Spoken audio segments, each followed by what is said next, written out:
you've said, like, you never got to go to college, right? Do you regret any of that? Do you say, gee, wonder what that would have been like? What I could have learned academically? Maybe it would have been kind of a fun time. No, I have a massive chip on my shoulder about that. For you sure. do, because when you started with Twilight, which is a defining moment. You said that was like your college education. And I don't think it's the education. No, I think it was the social. Yeah, it was like hanging out with all those kids. Yeah, that was like the period of time where I was like, drinking too much beer and like rolling to class like, cross-eyed. Was it so much fun in the camaraderie? I mean, not only were you falling in love with Rob on the set, which, by the way, I think is the biggest mistake an actor can make.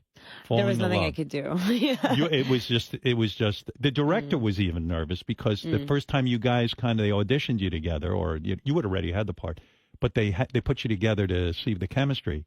There was immediate chemistry between the two of you. Yeah.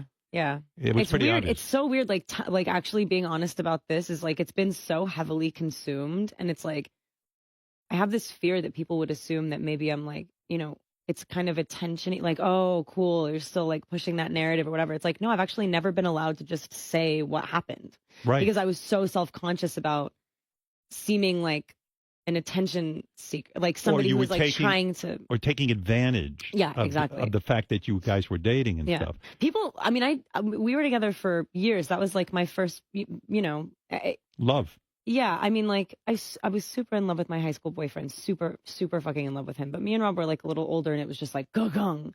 But he's a charming guy. I mean, he's the best. He's really the best. And that movie, especially the first one, the way you played it, and maybe it was just perfect. I was super aware that we were doing like a teen movie, and I had never done that before. I'd done like very over serious kind of like dramas pretty much my whole life, and then in this, I was like, I wanted to do like a culty, weird, indulgent, just like full blown, it's weird to use the word girly now for anything because I don't even know what that means. Are we talking about, what is that? Like, no, it is a girly role. But it is the traditional. It's the Julia Roberts. Amazing. Yes, it's Julia Roberts in Pretty Woman when she, sees Richard Gere's superpowers.